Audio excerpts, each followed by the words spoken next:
Pluck. അയ്യോ! ഓ, പേടിച്ചു പോയി. ഒരു തവള ചാടിയത് കണ്ടാണോ താൻ പേടിച്ചത്? ഈയിടെയായി തനിക്ക് പേടി വളരെ കൂടുതലാ. അതിനല്ലേ ആന വിചാരം. ആന വിചാരമോ? ആനയെക്കുറിച്ചുള്ള വിചാരമാണോ? അല്ല, ആനയാണെന്ന വിചാരം. നമ്മളൊരു ആനയാണെന്ന് വിചാരിച്ചാൽ എല്ലാ പേടിയും മാറും. സിംഹത്തെ കണ്ടാൽ പോലും നമുക്ക് പേടി തോന്നില്ല. നമ്മൾ ആനയല്ലേ, സിംഹം സൂക്ഷിച്ചേ പെരുമാറൂ. He he. ആ വിചാരം സിംഹത്തിനും വേണ്ടേ? അതിന് നമ്മൾ വേറെ പ്രശ്നത്തിനൊന്നും പോകുന്നില്ലല്ലോ. ഞാനൊരു ആനയാണെന്ന് വിചാരിച്ച് ഒരു സൈഡ് വഴി അങ്ങ് പോകും. വിചാരം മാത്രം മതി, നമുക്ക് ധൈര്യം കിട്ടിയ പോരെ.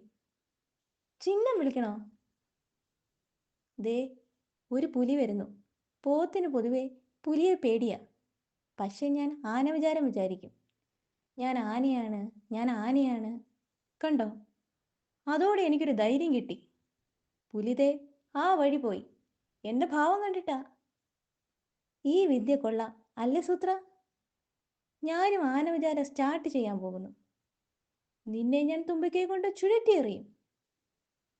ഈ മരം ഞാൻ കുത്തിമറിക്കും. ഹാ. എടോ, നല്ല പനമ്പട്ട എവിടെ കിട്ടും? നമ്മൾ ബന്ധുക്കളാ അല്ലേ? ഏ, അയ്യോ, ഏ, എന്ത് പറ്റിയടോ? എൻ്റെ അമ്മാവൻ വരുന്നു, എനിക്ക് പേടിയാ. ഹഹ, അതിന് താൻ ആനയാണെന്ന് വിചാരിച്ചാ പോരെ? അത് ഞാൻ വിചാരിച്ചു. അപ്പോഴാ ഓർത്തത്, ആനയുടെ അമ്മാവനും ആനയല്ലേ?